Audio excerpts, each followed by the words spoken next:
Tell us how you have empowered women. Tell us how you have dealt with insecurity in your enclaves. And if you are not, a current governor and you are still a leader, tell us all the things that you have done to ensure that Nigeria is safe. I mean, if a leader can go to Dubai or go to London and buy a big house and, do a lot of things, what stops you from creating industries that will empower a lot of youths? What stops you from empowering the securities and the local communities to ensure that your community is secured? Nothing is stopping you from engaging to make a positive impact. So what we are saying is that don't just select a leader for us. Let there be a proper, transparent process whereby before your presidential ticket is given to any leader, that leader has proved to us Nigerians that they are fit for the job, that they have the energy. Let them even stand for 1 hour and talk to us, because sometimes, when you listen to some of these leaders, these older generation leaders that wants to vie for the seat of presidency, you can hardly even hear them when they talk. Even though you are not deaf, you will still need an hearing aid to hear them. They struggle to talk, they struggle to stand, and they want to lead a country so complex like Nigeria. Look at the level of our insecurity. Look at the level of the problems and anarchy that we have in the country. The level of how unemployment has dropped. Education. We have a lot of problems, and we need a leader that has the energy. Energy is very, very important. Vital.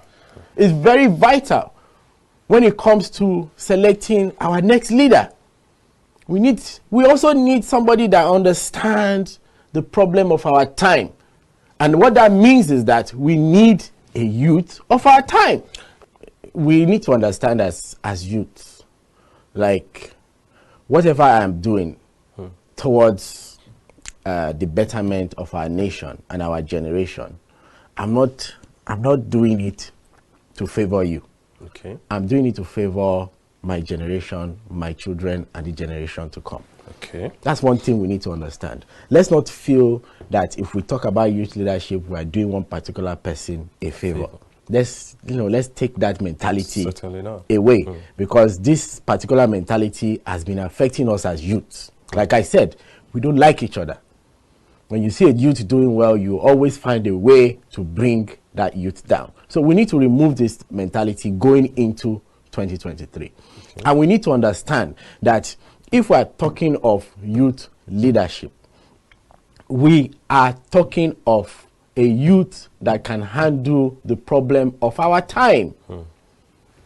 And also, we need to also let our leaders know that it cannot be business as usual in terms of the way that they select their leaders. There should be a proper leadership selection process in the major parties. And I'm challenging APC and PDP on this. If you are going to select a leader, allow those leaders a day to engage with the delegates. Let them discuss. If I'm talking of the presidential ticket here, because this is the most important ticket. Okay. Don't just sit down in your meetings and then decide that this is who we are going to give it to, and then the younger generation must accept.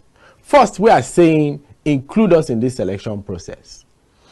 Allow a proper selection process where our leaders will stand on the podium and tell us the reason why they should be handed the presidential ticket in the parties. Tell us how you have united the country. Tell us how you have empowered the youth and you have included the youths in your leadership process. This debtor mentality, especially to disabuse the mind of the youth, to begin to look away from that and look straight into the future, look straight into what matters, which is building a formidable future for themselves and for the generation after.